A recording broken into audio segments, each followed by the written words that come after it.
Yo creo que lo que se lee va a ser interesante y muy iluminador. Pero siempre tengamos eso claro, que para poder participar hay que leer. Pasa mucho en las comunidades, que la gente lo va dejando y luego van a improvisar a la reunión. La gente menciona el tema y arranca y acaban hablando de lo que sea. Es importante prepararse para aprovechar. Y cuando uno lee, uno disfruta y es enriquecido por todo lo que lee. Pues, ¿por qué estudiar la historia de la iglesia? Le van a mandar un artículo que salió hoy en Acento Digital y ayer en el Listín Diario. 5 razones para estudiar la historia de la iglesia. Adelante. Toda la vida del cristiano tiene su historia. Adelante. Tiene varios pasos. Los orígenes de la iglesia. La iglesia tiene sus orígenes en el mensaje de la comunidad de Jesús de Nazaret. Un personaje histórico. O sea, Jesús vivió en un contexto, en una problemática. Hoy en día, yo creo que no es una afirmación gratuita. Casi ningún historiador serio duda de que hubo un hombre Galileo, Jesús de Nazaret. Otra cosa es que usted crea que en él se revela Dios, se revela el absoluto, pero que por una figura histórica, pues es algo que, sí, por ejemplo, hay historiadores romanos que lo mencionan, hay muchos recuerdos de Jesús en los primeros siglos, etc. Haría falta un ejército de gente dejando huellas falsas para inventar a esta persona. Para ustedes se den una idea, de Jesús hay familias de manuscritos, se conservan muchísimos manuscritos de los evangelios, por ejemplo. Y en cambio, de la Eneida no hay tantos, no son tantos, o de las guerras de Targaria, de Julio César. Nadie discute que haya existido Julio César, y sin embargo, no se conservan tantos manuscritos de sus relatos. O sea que este hombre tuvo su historia y también su comunidad. Adelante.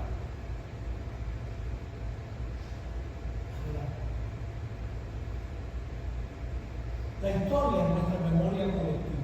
Ahí es que nosotros vemos quiénes somos, por dónde hemos pasado, qué nos ha marcado, dónde están los fracasos y aciertos, ¿no? Dónde hemos fracasado. O sea, es importante recorrer esto. Por ejemplo, hoy el tema que vamos a ver hoy tiene muchísima actualidad, el tema del judío cristiano. El que olvida la historia se expone a manipulaciones. Podemos dar una importancia exagerada a sucesos y personajes que no tienen esa relevancia o ignorar acontecimientos decisivos. Es importante recorrer esto para tener una perspectiva. El presente nos desafía siempre como lo más importante, lo urgente, acabar nuestra atención y nos distrae. Es importante tener un poco de perspectiva para poder ver las cosas. Tendemos a pensar que enfrentamos los retos más dramáticos, que nosotros estamos en un momento muy único, etc. Ya ha habido muchos momentos en la iglesia donde la iglesia pasó por cosas muy difíciles. El pasado desmonta todas esas fases impresionantes. El estudio de la historia nos libera de la superficialidad tiránica del presente y futuro. O sea, la gente que está en la montaña, que va subiendo una montaña, necesita tener amplios horizontes para poder seguir caminando. No puede estar nada más pendiente del próximo paso, hay que tener una perspectiva. Hace falta ensanchar la mirada, mirar el entorno que nos rodea, ver el camino que hemos ido subiendo venosamente para darle su tamaño a lo que nos queda, a lo que viene, uno mira para atrás.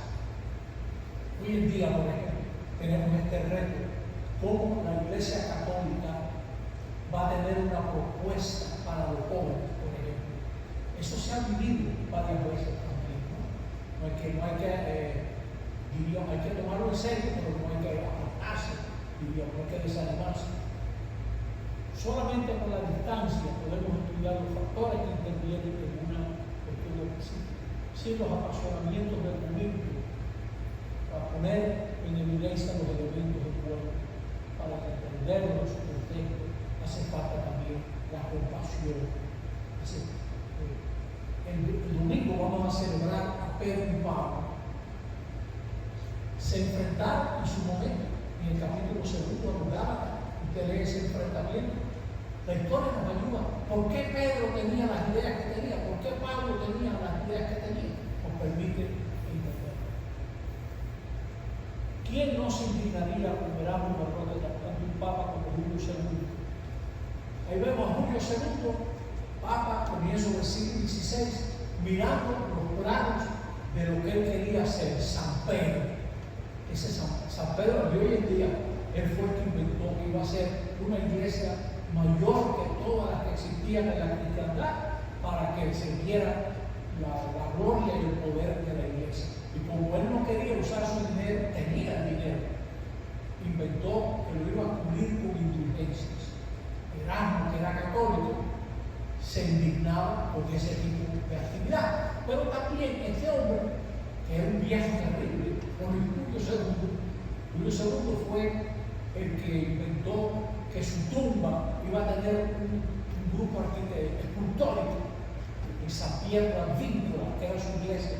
Él fue el que le dijo a Miguel Ángel: hazme un grupo de estatuas, que todo el mundo venga a verla. Creo que ahí nomás hizo el Moisés. Ahí está. Oiga, qué cosa tan impresionante. Dice que al final Miguel Ángel le dio la rodilla con Martín. ¡Hala! Ese era el hombre, Julio II, que a caballo con armadura y lanza trataba de expulsar a los franceses de Italia. El Papa montaba a caballo con una lanza y ejército. Y era un otro que decía: ¿por qué Papa es este? ¿No? O sea que él estaba indignado, este católico, y era un Dios católico. Bueno, pero este hecho nos ayuda a situarnos en ese momento que se vivió. Adelante. Comprender no es justificar. Quien comprende puede hacer dos actividades contradictorias, profundamente relacionadas. Puede desenmascarar y compadecerse. Desenmascarar y compadecerse. De cosas que suceden, ¿no? Es decir, eso que están diciendo es un cuento, puede desenmascarar. Y al mismo tiempo, ¿por qué están haciendo ese cuento? ¿Por qué están diciendo eso? La historia del cristianismo puede motivar respuestas más creativas al ver lo original y atrevido de los caminos emprendidos por la iglesia. Por ejemplo, la apertura del mundo griego, romano, bárbaro, etc. Bueno, en estas próximas encuentros que vamos a tener, el próximo nuestro, en julio hay actividad, que yo lo voy a dejar grabada porque estoy haciendo ese ejercicio. En agosto no hay, y luego en septiembre. Iremos viendo algunas cosas. Usted se va a quedar sorprendido cómo durante siglos todos los varones judíos se circuncidaron. Todos los varones. Y hubo un momento que los cristianos dijeron: no hay que circuncidarse, no hace falta. Una tradición de cientos de años no hay que hacer. La primera iglesia celebraba en griego, como en Roma. Se decía el canto en griego, y poco a poco dijeron: eso no lo entiende nadie, vamos a hablar en latín, que es el idioma de aquí. Los judíos no se mezclaban con los paganos. Los cristianos van a ser muchísimos discípulos entre judíos que hablan griego y entre griegos. Por ejemplo, todo el Nuevo Testamento está escrito en griego, en el original, porque los primeros cristianos con quienes mejor se fue con el mundo de habla griega, con el que no se relacionaban los judíos. Si le gusta el tema, usted esta noche lea despacito el capítulo 10 de los Hechos de los Apóstoles. Pedro en casa de Cornelio, que era un militar romano. Un militar. Y ahí está el Espíritu Santo sobre ese grupo. Los cristianos se atrevieron a cruzar fronteras sin miedo.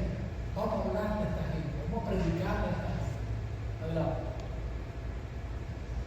Siempre es aleccionador cómo ha evolucionado una comunidad. Ese proceso nos ha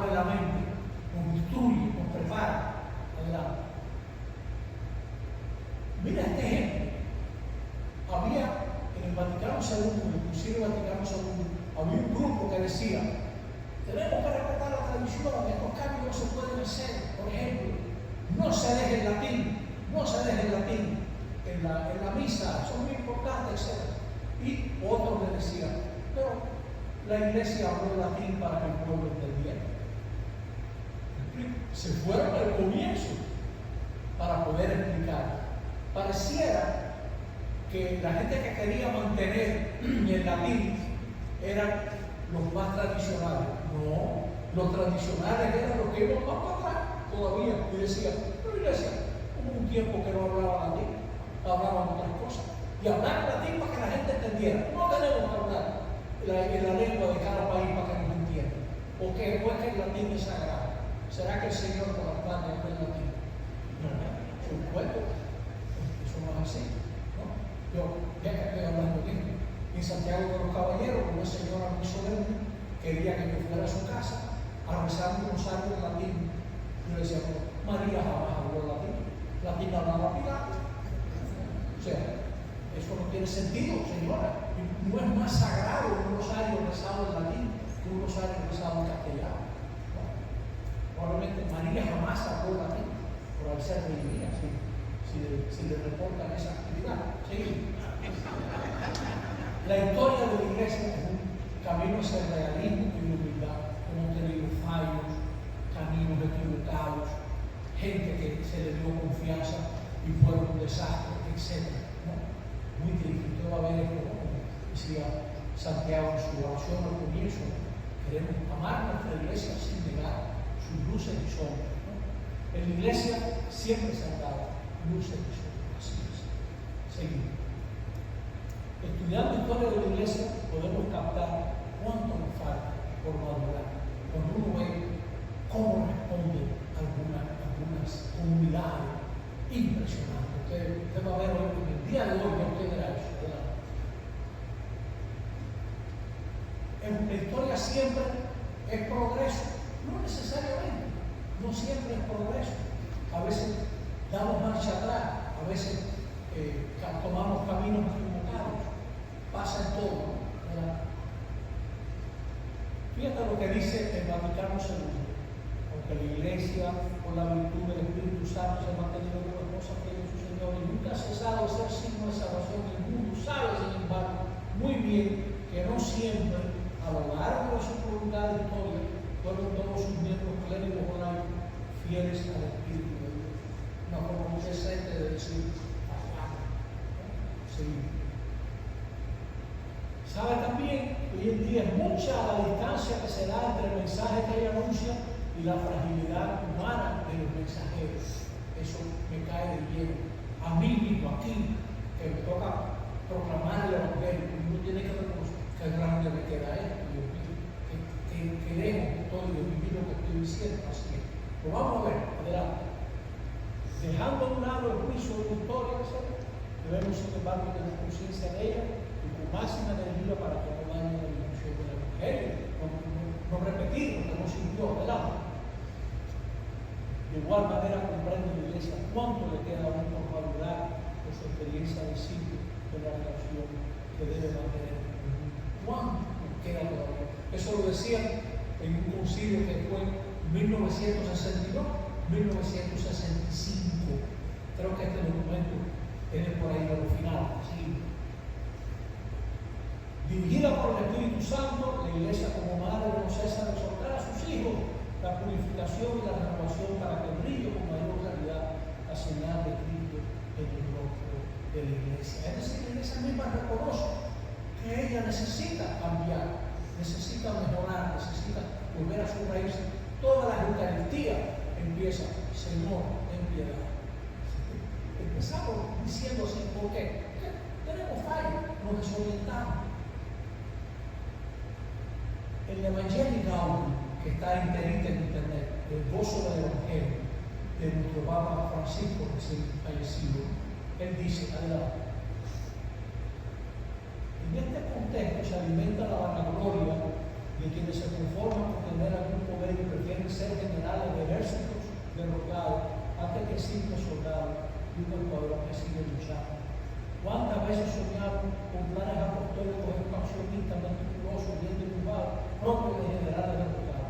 Así negamos nuestra historia de iglesia Es gloriosa por ser victoria de sacrificio, de esperanza, de lucha continua. Dice, el que estudie historia se da cuenta que humilde hay que ser. ¿Cuántas veces planeamos cosas que no funcionaron? Seguimos. De la vida, esa vida deshilachada de servicio, de constancia en el trabajo, que cansa, porque todo el trabajo, sudor de nuestra frente. En cambio, nos entretenemos, vanidosos, hablando sobre lo que habría que hacer. Como maestros espirituales que saben pastoral, que señalan desde afuera, cultivamos nuestra imaginación sin límite y perdemos contacto con la realidad sufrida de nuestro pueblo. Lo que habría que hacer. Sí. Como ya dije, no he intentado ofrecer un diagnóstico completo, pero invito a las comunidades a completar, a enriquecer esta perspectiva a partir de la conciencia de los desafíos propios y cercanos. Espero que cuando lo hagan tengan en cuenta que cada vez que intentamos leer la realidad actual, los signos de los tiempos, es conveniente escuchar a los jóvenes, seguimos, adelante, y a los ancianos. Ambos son la esperanza de los pueblos. Los ancianos aportan la memoria y sabiduría de la experiencia. Invitan a no repetir tontamente los mismos errores del pasado. Los jóvenes los llaman a despertar, a presentar la esperanza, porque llevan en sí las nuevas tendencias de la humanidad y nos abren al futuro, adelante. De manera que no nos quedemos anclados en la nostalgia de culturas, costumbres, que ya no son causas de vida en el mundo actual, ¿no? No andemos aferrados a cosas que eso no tiene que ver, hay que dejar, seguir.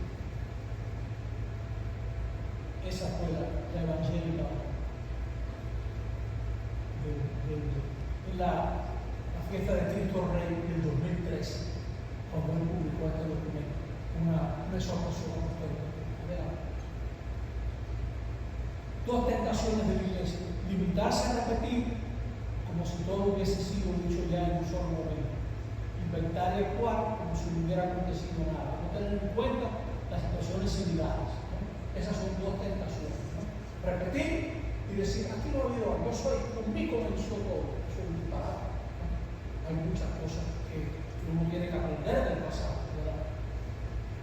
Entonces, a lo largo de estas actividades, siempre es bueno preguntarse, ¿es afectada la iglesia por lo que ocurre más allá de su acción pastoral? Piense. ¿Hasta qué punto la cultura, la sociedad y los intereses económicos han influido sobre las decisiones y la vida de la iglesia a lo largo de los siglos? En estos días, el arzobispo de Los Ángeles dice: tengo toda mi comunidad latina espantada porque están huyendo de la gente de la migración, porque están esperando en todas partes, etc. Hay que buscar otra solución a este otro tema, ¿no? Eso influye sobre lo que vive la iglesia. Adelante.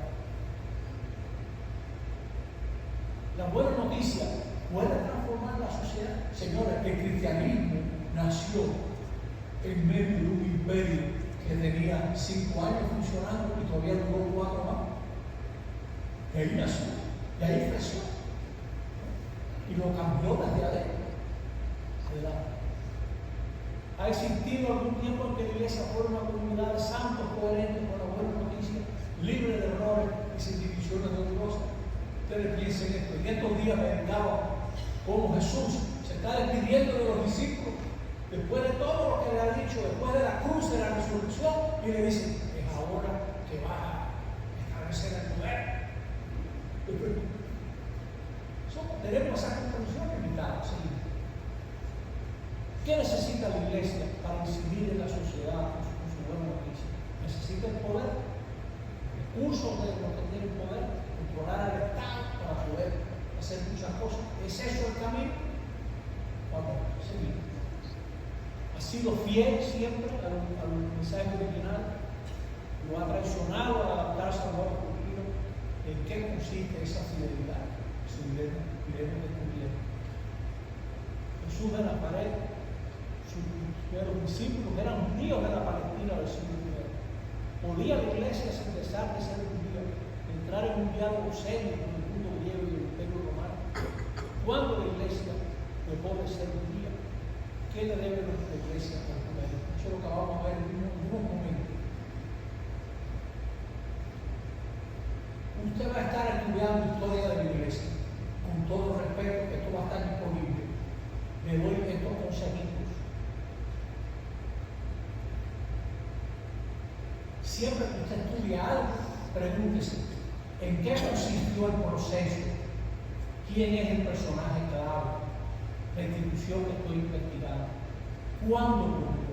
No solamente la fecha, sino en qué contexto se enmarca esto. ¿Qué factores originaron el proceso? ¿Por qué ocurrió? Pregúntese eso. Siempre es importante. ¿Cómo fue que se dio esto? ¿Qué sucesos, desafíos, crisis, procesos delimitan el tema, el personaje? Identifique los protagonistas. ¿Cuánto duró? ¿Cuánto vivió la figura que yo estoy estudiando? ¿Cómo impactó a la iglesia y la sociedad de aquellos tiempos? ¿Cómo se relaciona con procesos similares? ¿En qué se parece? ¿En qué se parece esto a cosas que ya han ocurrido? ¿En qué medida este proceso que estoy estudiando, esta figura histórica, me ayuda a comprender mejor los retos del momento presente? No estamos formando historiadores, estamos reflexionando sobre la historia de la iglesia para fortalecer nuestra fe, nuestra vivencia comunitaria, para vivir más lúcidamente y para ser creativos. Como ellos respondieron, nosotros también podemos responder a nuestra situación. Muy bien. Entramos entonces en el primer tema.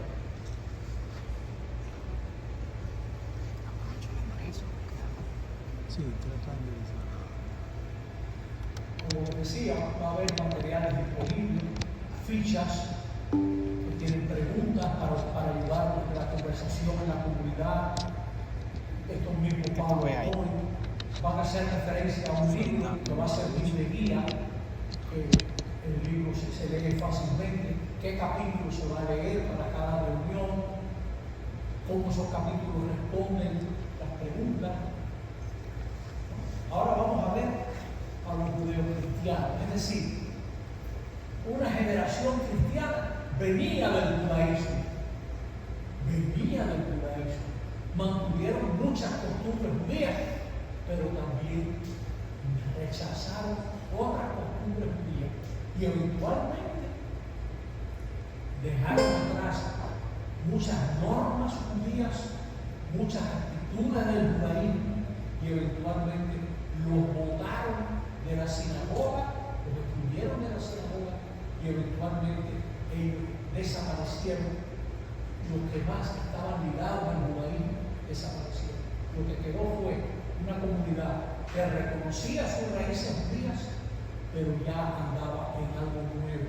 Jesús decía, el vino nuevo no se puede guardar en pellejo viejo, en odres viejos. Vino nuevo, odres nuevos.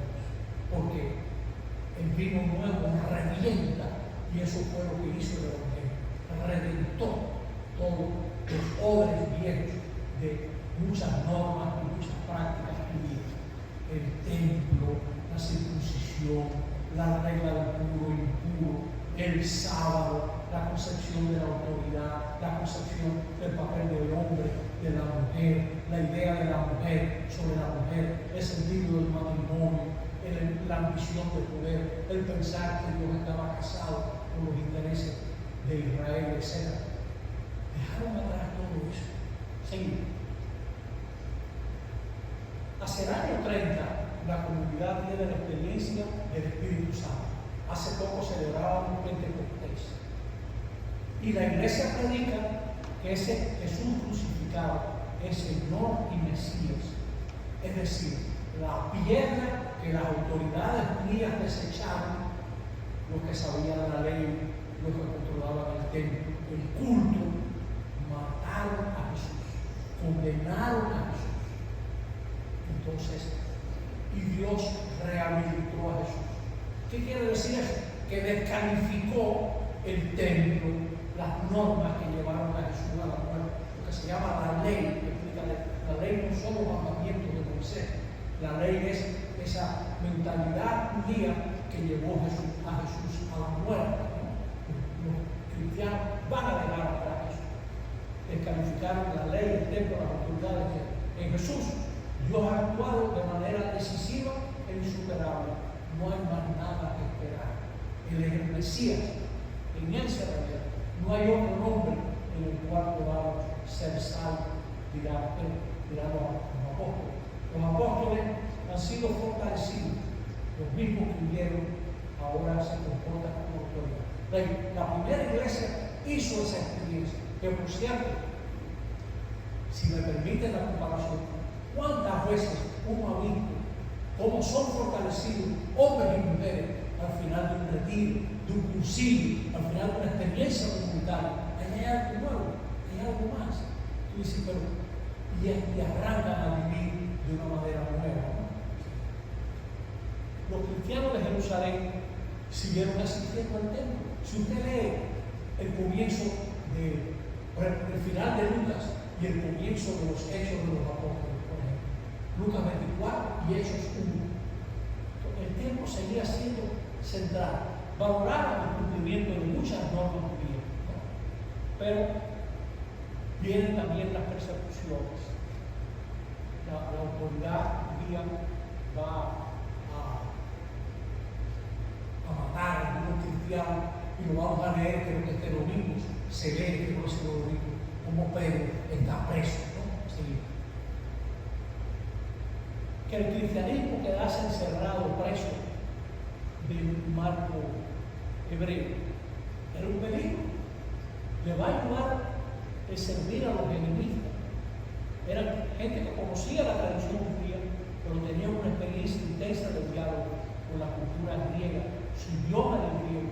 La Biblia puso la primera comunidad en la Biblia griega. Pablo se va a encontrar con hombres y mujeres que son judíos, pero que hablan griego.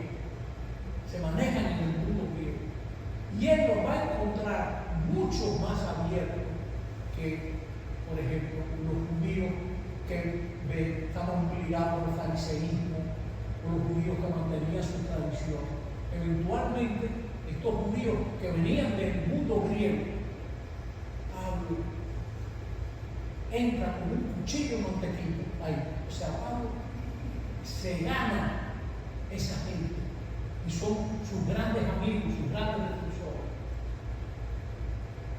Esteban, por ejemplo, es acusado de atacar el templo y su juicio y muerte significa una persecución contra los judíos que venían de Egipto. El cristianismo se va extendiendo por Damasco, Antioquía, Alejandría. Y había tantos cristianos en Roma que ya en el 50 peleaban. Había judíos que decían, no aceptaban a Jesús como Mesías. Y había otros judíos que decían, Jesús es el Mesías. Y tanto peleaban que Claudio lo cortó de Roma, el emperador. ¿Cómo lo sabemos? Por los hechos de los apóstoles. Pablo se va a encontrar con cristianos expulsados de Roma por Claudio. Y eso ayuda mucho a establecer la fecha en que fueron escritas las cartas de Pablo. Es la referencia a algo histórico, exterior a la escritura, ¿no? El tiempo del emperador Claudio. Pablo relata su paso del judaísmo al cristianismo.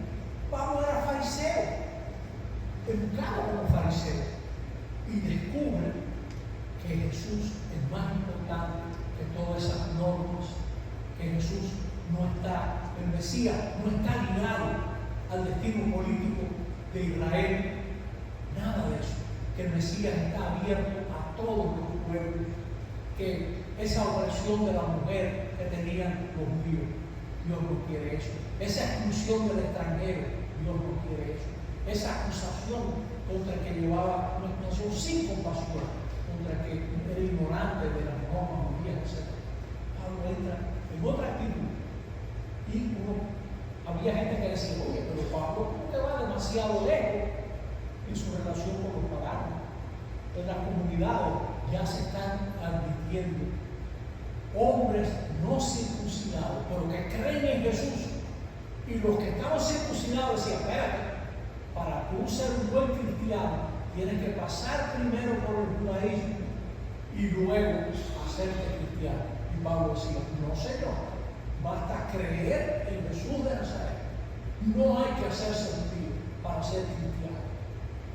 Y había gente que había sido judía, muy radical, que le miraba. Y miraban mal a Pablo, y hasta a veces lo acusaban y lo perseguían, porque no entendían esa actitud. Los judíos han entrado en un creciente enfrentamiento con Roma, y admitir a los circuncidados se puede ver como cobardía.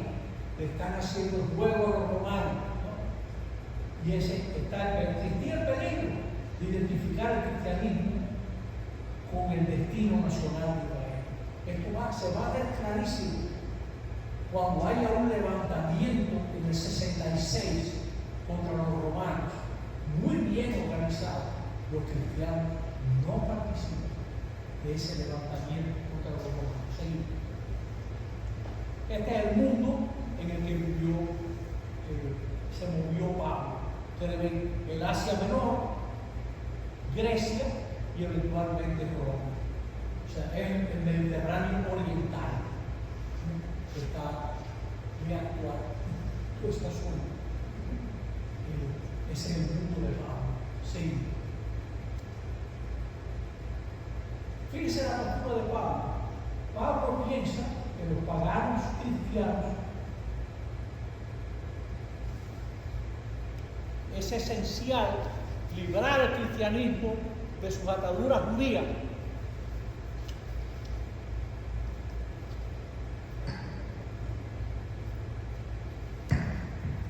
Por su parte, Pedro tiene teme una defección de los judeos cristianos, quienes bajo la presión del nacionalismo judío corren el peligro de volver al judaísmo, y pretende conservarlo, demostrando que es posible ser a la vez fiel a la fe cristiana y a la fe judía. Sin duda, los hombres de Santiago han acudido a pedir un gesto de ese tipo.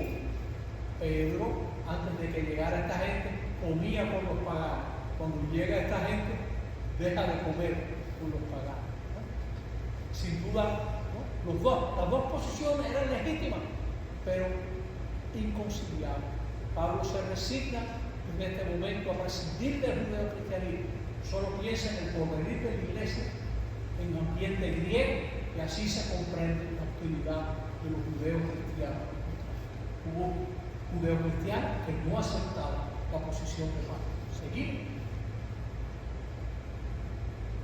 Pedro, por el contrario, a pesar de la situación de la iglesia de Judea, no parece haber perdido la esperanza de conservar una comunidad judeo-cristiana.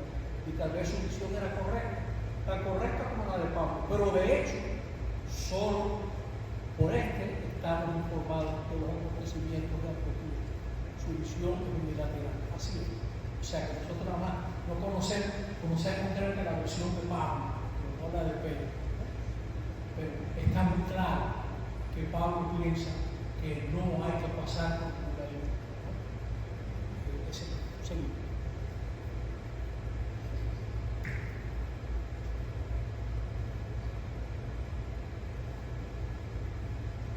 Miremos los principales temas de la predicación de Pablo. Como Jesús lo mata según la ley, según lo que está escrito, según lo que manda en Israel, la crucifixión deja sin valor la Torah. En nombre de la ley mataron a Jesús. No hay que hacerse judío para ser salvo, basta creer en Jesús. La gracia es para todos, hombre, mujer, judío, griego, no hay que pasar por ahí. Adelante. Solo la gracia justifica. O sea que nadie tiene el poder de decirle a Dios, concédeme lo que yo necesito. No, nadie puede decirle eso a Dios. La gracia de Dios resplandece en Cristo, muerto y resucitado. Querer autoafirmarse por la ley es un fracaso. Es decir, me voy a salvar porque yo cumplo la ley. Esa actitud que sale en el Evangelio de Lucas, por ejemplo, publicado, el el fariseo. Gracias te doy, Señor, porque yo no soy como esa otra gente, Señor. Por ahí no va la cosa. Adelante. La pregunta clave en la polémica entre los judaizantes era: ¿por qué no pueden justificar las obras de la ley sino solo la fe? ¿Qué cosas son las obras de la ley? La circuncisión, la separación de lo puro y lo impuro. Estos alimentos no se pueden comer porque son impuros. Hay que respetar el sábado. No se pueden dar tantos pasos, no se puede ahora cocinar, no se puede, etc. Toda esa normativa. La respuesta de Pablo es definitivamente clara. Decir justificación es decir nueva vida, pero esta vida nueva es la de Cristo. Solo Él puede dar. Por tanto, debe ser recibida como don absolutamente gratuita, como vida entregada. No puede adquirirse con esta o aquella obra, en griego ergo humano, sino solo acogerse en la adopción amorosa y agradecida en la fe. Creo en ti, creo en ti. Como dice ese personaje tan lindo del centro del Evangelio de Marcos, el papá del niño epiléptico: creo, pero ayuda mi poca fe. Creo, pero ayuda mi poca fe. La justificación, en suma, es pura gracia. La gracia es la persona y la vida de Jesús. La ley ejerce una función pedagógica, va llevando de la mano, pero no puede salvar. Si la ley tuviese esa virtualidad, incluye Pablo, Cristo habría muerto en vano. Claro. Si la ley salvara, ¿para qué Jesús fue fiel hasta el final? ¿Para qué nos mostró el amor de Dios hasta el final? Nos amó hasta el eterno. Debo esta idea, es como un libro lindo de la peña, antropología de el don de Dios, un libro sobre la gracia muy lindo que el Señor subió y adelante. Algunos católicos del siglo XVI, contemporáneos de Martín Lutero, daban la impresión de tener el poder de sacarle al Señor la salvación a base de sus peregrinaciones, sacrificios, devoción. O sea, muchos protestantes, hay que decir con razón, reaccionaban contra: ya yo fui a Jerusalén para el Polisario, ¿qué es esto? Ya yo hice los 4 miércoles de los seguidos, ya, no es eso. Yo no tengo esa seguridad. Ante ese abuso, Lutero afirmó: solo la fe salva, pero él se le va la mano porque confunde pequeñas devociones con la soberbia de apoyarse en las obras de la ley. Lutero va a hacer una separación que es absurda, porque es como decir: llevo fuego en mí y no me quemo. Imposible. El que cree, ama y espera. El que cree, ama y espera. Hacía bien Lutero en afirmar que el Señor nos salva gratuitamente, pero no destacó adecuadamente que todo el que cree, espera y ama. Y todo el que ama actúa. Nadie lleva dentro el fuego de la fe sin poder cambiar. Es así. Está clarísimo. Pablo dice en Gálatas 5:6, la fe que actúa por el amor. Ese verso de Gálatas es muy importante. No se puede, o sea, obviamente, Lutero se dio cuenta que el agua en que lavaban al niño cristiano estaba sucia, y para mí, humildemente, cometió el error de bombear agua con un niño. Él tenía que haber agarrado a un niño para el agua, ¿no? Eso pensamos los católicos, ¿no? Como que se le fuera mal. Pero tiene esta intuición, la fe, fiarse de Dios, sí, Señor. Pero si te fías del Señor, vas a actuar, te va a llevar por ese camino, ¿no? Este cardenal decía: la fe que actúa por el amor. Recordemos ese verso, decía él, para responderlo, pero en vano, porque en ese concilio, como algún día veremos, ya no estaban los protestantes, no acudieron, ¿no? Seguimos. ¿Cómo lo hablaba Pablo al pueblo de Israel? Pablo tenía un gran cariño. Si usted le gusta este tema, ese capítulo es un libro, el capítulo 9 de la carta a los romanos. Cómo Pablo va respetando a todo lo que Israel hizo. Dice que Israel, la opción filial, la gloria, la alianza, la delegación, el culto, la promesa, los patriarcas. Cristo es de Israel. Cuando los nazis perseguían a los judíos, nos faltaron obispos y curas que dijeron desde el púlpito: nosotros los católicos en la fe somos judíos también, somos semitas. Nosotros tenemos el Antiguo Testamento de ellos. Jesús era judío, María era judía. Nosotros, nuestros orígenes, Pablo era judío. Estamos totalmente identificados con muchas de las creencias y de la tradición de este pueblo. Somos descendientes en la fe. Nuestro padre en la fe, Abraham, sí.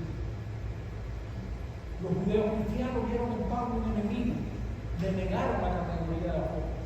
Y en varias cartas, Pablo insiste en la validez de su credencial.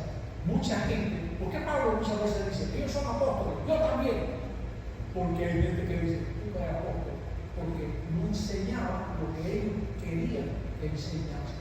Había ese conflicto en la iglesia.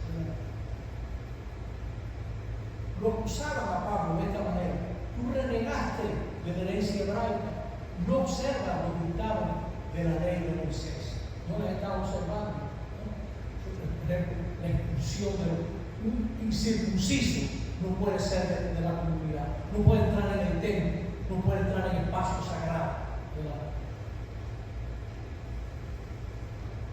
Pablo no estaba de su cuenta. En la carta a los Gálatas, claramente, él va a hablar con los apóstoles para que conozcan lo que él está predicando. Se preocupó de enseñar en conformidad con la tradición y la libertad de Pablo en el incidente de Antioquía. Para esto habría que leer Gálatas 2. ¿De qué habla esto? Pedro está en Antioquía y come con todo el mundo, también con los procedentes del mundo griego.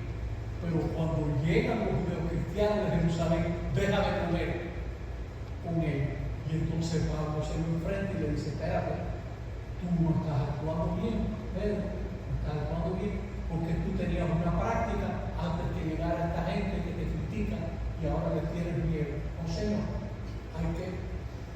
el Evangelio es para todo el mundo, no es solamente para los que son judíos. Un pasaje muy interesante, Gálatas 2. Adelante. ¿Qué cosa es lo decisivo en Cristo? Crucificado y resucitado por nosotros en su pacto, se nos ha revelado definitivamente el amor del Padre. El amor del Padre no está revelado simplemente en los mandamientos de Moisés. En realidad los mandamientos lo que muestran es lo que Dios quiere de nosotros, pero muchas veces lo que no podemos cumplir. En cambio, Cristo, con su entrega, nos abre un camino. Toda persona que se bautiza en la muerte y la resurrección de Jesús, en la Pascua de Jesús, para también pasar de muerte a vida creyendo. Pablo sacó el cristianismo del contexto judío para siempre. El valor de la ley de Moisés para la salvación es nulo. Lo que cuenta es creer en Jesús. Fíjese, no estamos diciendo que esos mandamientos, ama al Señor sobre todas las cosas, que son vigentes siempre, porque se refiere aquí a todas esas normas del judaísmo que quedaron caducas. Y también pensar que por cumplir todas esas normas, yo me salvo y agrado a Dios. Nos salva la fe en Cristo Jesús, y esa fe actúa por el amor. Importante siempre recordar eso. Han caído esas separaciones. Los judíos excluían a los paganos y en el fondo decían: yo soy mejor que ustedes, yo soy mejor que ustedes. Y excluían, por ejemplo, al que trataba con pagano. Cuando Jesús va a casa de Mateo, que trabaja para la administración romana, hay gente que dice: oye, está comiendo en casa de un cobrador de impuestos para Roma. Lo critican. Pero lo mismo, había una superioridad del hombre sobre la mujer para oprimirla, para negarle todos los derechos.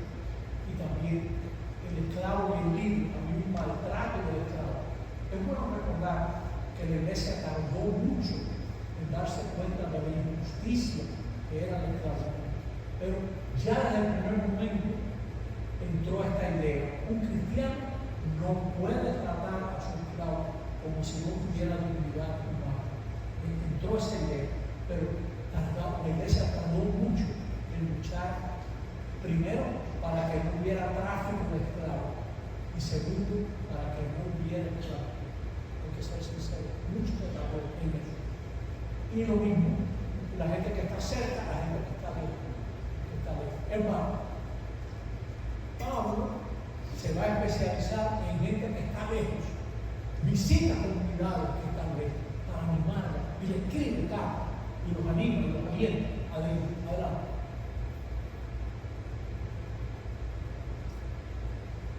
Hay una tradición fiable de que Pablo fue ejecutado en la segunda mitad del siglo I. Se cree que está enterrado en la Villa XV.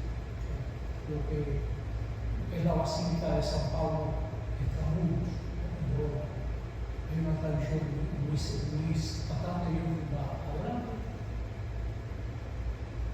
Pablo es un hombre apasionado que se entrega en cuerpo y alma a un ideal religioso, primero a la causa judía, creyendo que el cristianismo es un movimiento subversivo, después a la causa de Jesús. En hechos y cartas encontramos testimonios de todo lo que arroja por llevar adelante esta causa, hombre fogoso, pero no fantasioso ni fanático. Un resucito de Pablo, ¿verdad? Esta es una tradición muy linda. Yo te puedo mostrar los monumentos sepulcrales de los apóstoles que se refieren a Pablo. Si se va al Vaticano, a la Vía XV, se pueden ver los monumentos seculares de aquellos que fundaron la iglesia de Roma. Esto es una carta del siglo II que se conserva. Y cuando los obispos dicen, tienen una visita a Glímina, ¿qué quiere decir eso? Están yendo a las tumbas de los apóstoles, están yendo a visitar al Papa, que está en la ciudad donde están las tumbas de los apóstoles. Esa es la visita a Glímina. Y muy pronto en la iglesia, ya en el siglo II, era sitio de peregrinación la tumba de Pablo y la de Pedro. Para completar una historieta, cuando murió Pío XI, no encontraba un buen lugar para enterrarlo en la Basílica del Vaticano. Y rompiendo paredes, etc., encontraron como una cripta. Pío XII mandó a excavar. Yo no sé si dejan ir ahora, yo como estaba en Roma dejaba. Se llama Giscavi. Baja como 4 o 5 pisos debajo de San Pedro. Y lo que encuentras es, como se dijo siempre, ahí había un cementerio y ahí enterraron a Pedro. Lo que encontraron fue un cementerio. Siempre, en el tiempo de Constantino se decía, a Pedro lo enterraron en la colina Vaticana, en un cementerio que había. Bueno, pues ahí está el cementerio. Si está Pedro ahí, eso no lo puedo afirmar. Pero sí es muy interesante que siempre se dice que lo enterraron ahí. Adelante. Este va a ser un evento que va a marcar totalmente el cristianismo. Hubo una revuelta contra Roma en el 66 y ya en el 70, primero Vespasiano sitió la ciudad y luego su hijo Tito, el dejó a Tito. Él tuvo 2 hijos, Tito y Domiciano. Él prefería mucho a Tito, que era un hombre muy hábil, y Tito fue el que arrasó Jerusalén. Si usted va a Roma, en el arco de Tito se ve esta imagen que usted está viendo. No sé si usted se da cuenta que los soldados están cargando la menorá, que era de oro macizo, y están cargando trompetas de oro, se las están robando. Eso está ahí en el arco de Tito hoy en día. Ese es cuando Tito saqueó a Jerusalén, eso de sus grandes glorias, después en el arco pusieron un panel con el saqueo del templo. Y esto ya creó una distancia muy grande entre los cristianos que estaban muy unidos al judaísmo y los que no estaban unidos, porque fueron vistos, los cristianos fueron vistos como traidores. O sea, ustedes no han peleado contra Roma, etc. Por ahí fue la cosa, ¿verdad? Después del 70, los conflictos y tensiones entre cristianos y fariseos se recrudecen.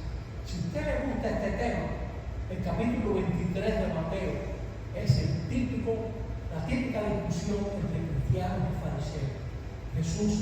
Ese Jesús del capítulo 23 de Mateo está, diríamos, endurecido por la comunidad cristiana que recoge sus testimonios, pero también lo aplica al momento que está viviendo.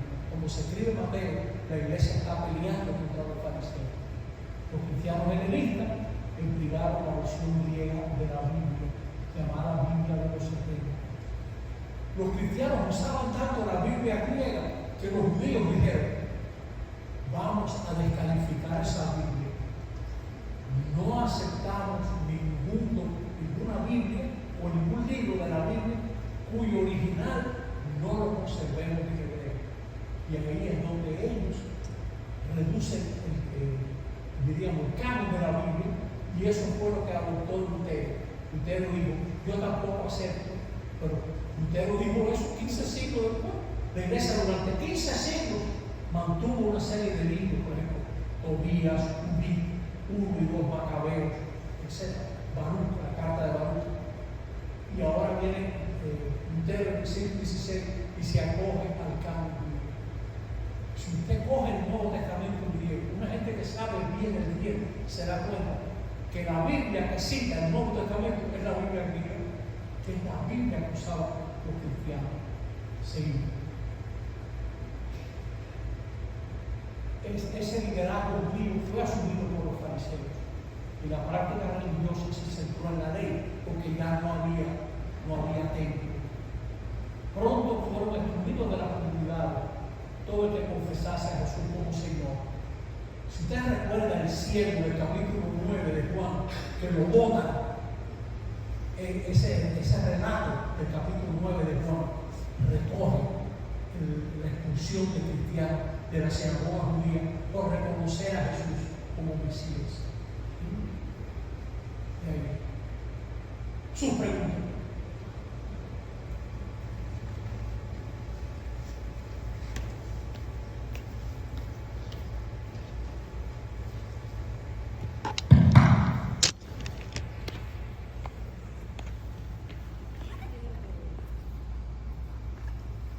Padre, voy a aprovechar para preguntarle.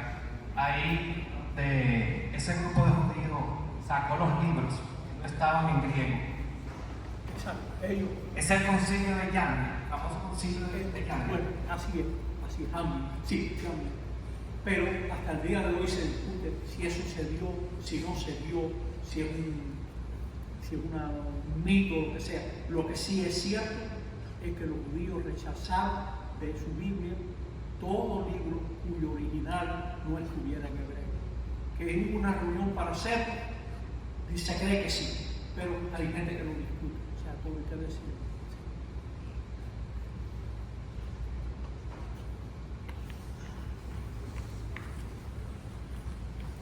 Pero padre, cuando usted se refiere ahí a judíos, estamos hablando de los judíos cristianos, ¿no? No, Okay. no. Una cosa son los judíos y otra cosa son los judíos cristianos. Porque había judíos que nunca aceptaron a Jesús y había judíos que aceptaron a Jesús y pensaron que podían seguir llevándose de todas las normas del judaísmo. Es más, pensaban que para ser cristiano había que pasar por el judaísmo. Pero ya habitualmente la iglesia va a decir: no, Señor, basta creer en Jesús, no hay que circuncidarse. Y ahí fue y entonces estos fueron los que sacaron esas libros de su Biblia. Los que sacaron los libros de su Biblia son los judíos, Okay. no los judíos cristianos. Okay, entonces, Ya no había prácticamente judíos cristianos cuando eso pasa. Para ellos, los judíos cristianos van a quedar muy mal después de que Tito destruyó Jerusalén. Entonces, ¿cuándo empezamos a llamarnos? Ya esto quizá lo veremos más adelante, pero yo veo como comunidades aisladas, cuando empezamos a llamarnos una sola iglesia, y a vernos como uno. Sí. Bueno, vas a sorprender, al principio hay varios nombres.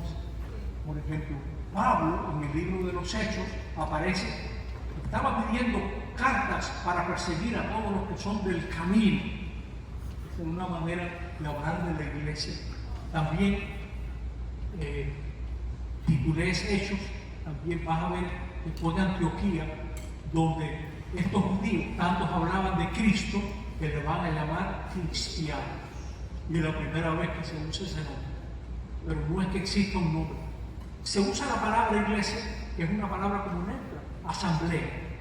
Porque hoy en día nuestro catolicismo es muy individualista. Hay que saber que nadie creía sin asociarse con otros creyentes. O sea, cuando una persona, voy a poner una cosa que ocurre hoy en día, que habría que revisar, y no es mala voluntad, pero es costumbre cultural. Era muy difícil, era imposible que un bautismo se viera como individual. Siempre era la comunidad. Nadie se lo ocurriría, porque el bautismo se ve hoy en día muchas veces como un evento familiar, en entrada en la comunidad. No es tú que traes a Jesús a tu casa, ¿no? Es Jesús que te trae a los suyos. Si no estamos bautizando a pequeños, sino un niño. Y eso es bien difícil de desmontar. Pero en la primera comunidad nadie se lo ocurrió para creer sin asociarse. La comunidad no es un invento de ayer. El creyente, la fe te hace incómodo a todo el que no tiene los valores de Jesús. La fe te hace esperar, con esperanza. La fe te lleva a amar. La fe te lleva a preocuparte por lo que Jesús se preocupó. La gente dice, ¿por qué el Papa habla tanto de Gaza? ¿Cómo va a hablar de Gaza? Tienen que hablar. Ellos que están maltratando hoy en día a la gente. Tiene que decir algo sobre eso. Porque Jesús se preocupó de la gente excluida, de los maltratados. Hay los que quedan mal, que quede mal. Dice, no, te van a confundir, que lo confundan. Fíjense, el que creía se metía en problemas. No es casualidad que Jesús diga, hay de ustedes, si todo el mundo habla bien de ustedes. Así trataron a los falsos profetas. Y siéntanse dichosos, que los maldicen por causa de mi nombre. También. Dice Jesús. O sea, a nadie se le ocurría creer sin unirse con otros creyentes. Es más, casi siempre para creer pasaba por la fe de otros creyentes. Y yo les tengo esta buena noticia a ustedes. Probablemente a través de sus comunidades, otra gente cree. Sus comunidades. No que no tengo mucho defecto, yo soy una gente muy terrible. Usted es terrible, genial. Es la gente terrible. La que son gente real. Gente que tiene 1000 defectos, pero es creyente. Y a través de sus defectos. No se preocupe. Su pianito tiene 10 teclas que no suenan. El pianito es Jesús. Hay gente que dice, no, yo no puedo interpretar en mi pianito. Usted no lo acaba de interpretar. Es Jesús que va a tocar. Sí. No puede pasar ahí. Es que se va la señal del micrófono. Mejor que vengan. Sí, qué bueno. Tratando de llevar como una línea histórica, porque digo como muchas fechas y eso. Entonces, a ver si usted nos ayuda como poniendo fechas. Año tal, muere Jesús, año tal, matan a Esteban, año tal, se convierte Pablo, año tal, Pablo sale de Roma, año tal, se muere Pablo, Pedro va para Antioquía. Les tengo una buena noticia. Lo que se sabe, eso ya está escrito en la Biblia latinoamericana. Usted lo tiene. No estoy aquí para eso. Usted lo puede hacer. Mire, no deje que nadie piense por usted. Si este curso sirve para algo, es para que usted diga, yo sé que usted lo tiene, usted no lo sabe, usted lo tiene. Pero hay cosas también que no se saben, hay cosas que no se saben. O sea, nosotros no sabemos, por ejemplo, se cree que a Pablo lo mataron en tiempo de Nerón, más o menos. Que nadie lo mata más o menos, pero sabemos más o menos cuándo reunió Nerón. Igual se cree que lo mataron. Entonces, ese tipo de actividad, usted tiene una idea muy buena. Si yo sé eso y tengo referencia, lo voy a saber mejor. Hágalo usted, haciéndolo. ¿Entiende eso? Sí. Mire, tengo esta buena noticia. Estoy aquí para darle trabajo. Y no lo inverso.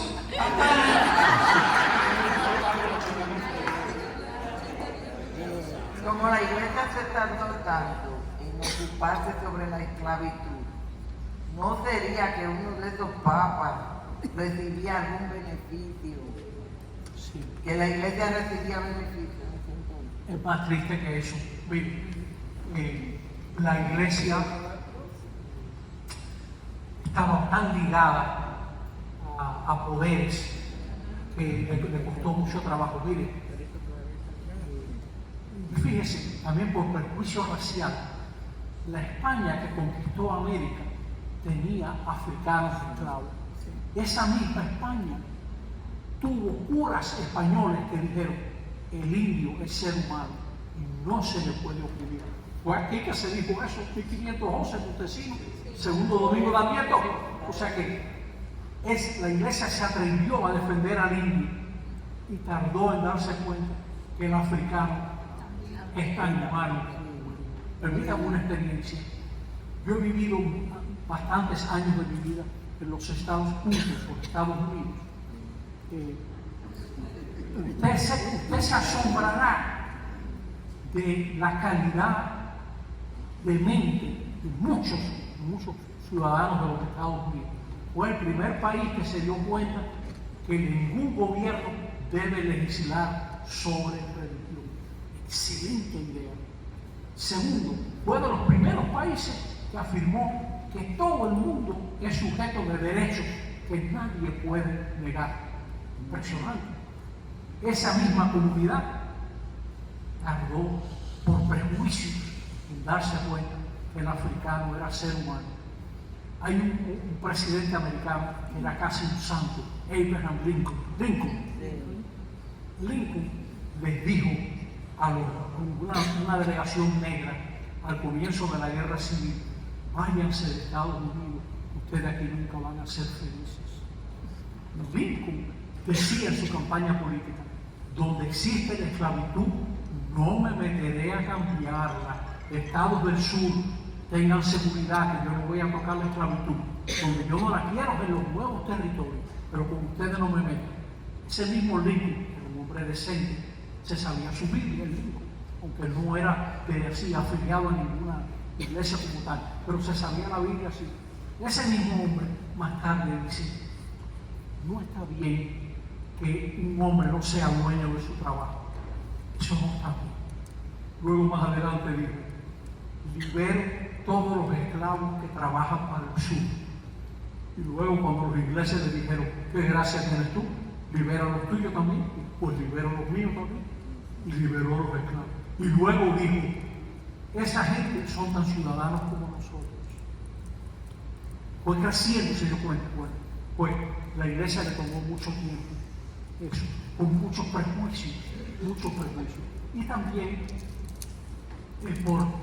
por visiones muy ligadas a gobiernos. Por ejemplo, España tardó muchísimo en darse cuenta que la esclavitud era un crimen. Tardó muchísimo. Y como la Iglesia Católica estaba muy ligada a los gobiernos, decían: se le hace un gran favor a los africanos bautizándolos. En África nunca hubieran conocido la fe. Oiga eso. Gente que se santiguaba con cadena, ¿no? O sea, eso está nada. Y mire lo que era el prejuicio. Yo leí la carta de un cura de La Habana que le escribe a la reina de España y le dice, mire si estos cubanos son frescos, que me acaban de entregar una carta supuestamente del Papa Gregorio XVI, donde dice que el tráfico de africanos es un crimen, está condenado por la iglesia. Eso no es verdad, dice él. ¿Y era verdad? El Papa había dicho, eso es un crimen. Más tarde la iglesia, creo que fue el tiempo de León XIII, el otro León, algún día hay que hablar de él, fue que la iglesia dijo, la esclavitud es un crimen. Pero a veces tenemos prejuicios, pero la iglesia no tiene la exclusiva de los prejuicios.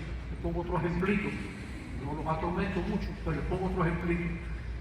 Hasta entrado el siglo XX era común esta idea, la mujer no debe votar porque eso la puede enloquecer. Eso era común, eso es muy común, la mujer que no debe votar. Así mismo, como se lo estoy diciendo. O también antes, ella no debe tener ninguna potestad sobre propiedades, etc. Es como una niña, así era. Pues eran los prejuicios. Usted se va a sorprender. Y la cantidad de prejuicios que todavía existen. ¿Qué más? Señores, se dan cuenta de la importancia de... Por favor, que el micrófono... ¿Qué estrategia tiene la iglesia para acercarse más a los jóvenes hoy en día y para futuro? Estrategia tremenda. Se llama la operación divina, la calva que ilumina. Yo creo que hoy en día la iglesia primero, como estrategia, tal vez no es la palabra. La iglesia se ha dado cuenta que necesita huir a los jóvenes. Eso es oficial. Por ejemplo, nuestra orden religiosa, los jesuitas, una de nuestras prioridades es escuchar a los jóvenes y ayudarlos a enfrentar los retos que tienen y, segundo, aprender de ellos cómo miran el mundo. O sea, eso está cambiando. Tal vez lo mejor que pueda hacer la iglesia es no meterse a hacer estrategias antes de oír a los jóvenes, porque nos atrevemos a tener una estrategia de una detrás. O sea que sería más interesante esto que digo. Pero eso se está dando, se da, pero todavía muy tímidamente. Nosotros, mira, aquí hablamos entre nosotros. Esta inmunidad de la Santísima Trinidad que yo estamos llevando ha tenido pasos muy interesantes. Por ejemplo, vamos inventando una misa que los niños sean los que lleven la misa. Es una misa de niños una vez al mes. Venga, un domingo, el primer domingo de mes. Excelente. Habría que hacerse un nivel para público, que ellos sean los matatanos, que dirigen su celebración. O un espacio donde el joven venga a preguntar el vecino, lo que sea. Sí, es muy importante. Pero por lo menos existe la preocupación en papas, obispos, cardenales, hasta sí, y mucha gente activa, muchos laicos inteligentes, aquí hay muchos laicos, matrimonios sobre todo. La gente que tiene hijos se dan cuenta que hasta ahora no le estamos dando la fe. Está encantado. O sea que no tenemos estrategia, pero sí nos hemos dado cuenta mucho de que necesitamos escuchar. Esta pregunta por aquí, padre. Más que una pregunta, era un complemento de lo que usted le estaba contestando a ella por una experiencia que tuve. Y se trata con el tema del beato que se va a santificar, de Carlos Acutis.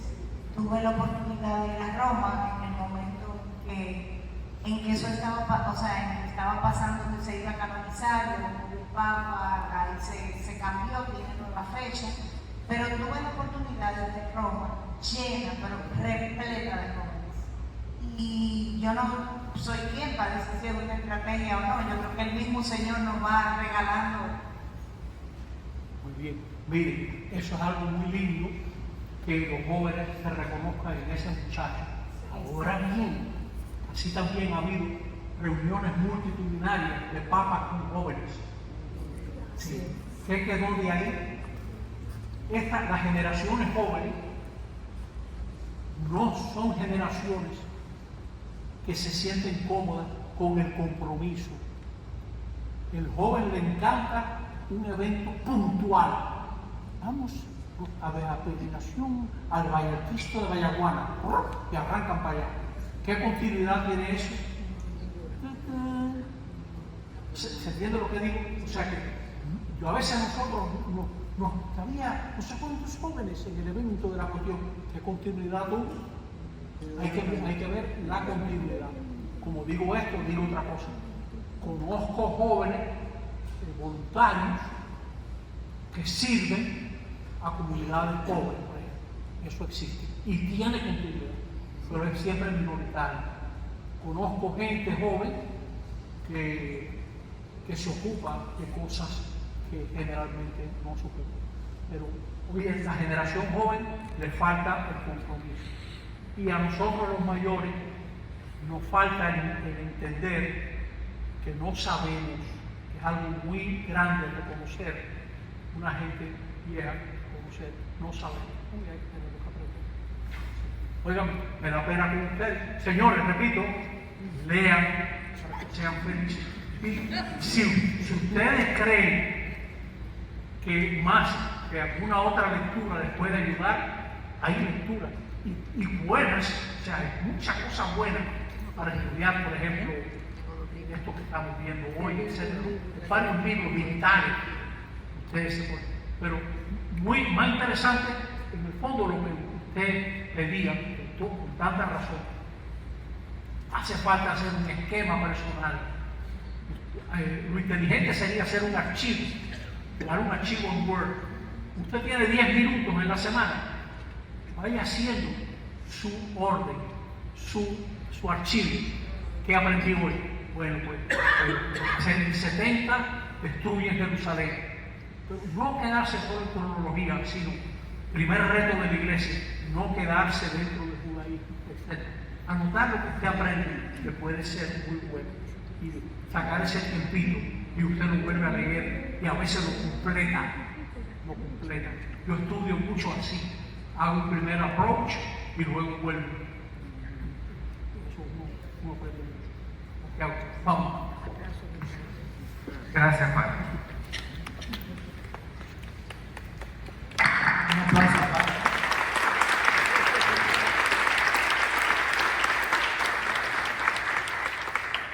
Antes de que nos vayamos, unos anuncios importantes. El mes que viene, el padre va a volver presencial en septiembre, porque el mes que viene tiene sus ejercicios espirituales y aquí en agosto estamos de vacaciones, no se hace.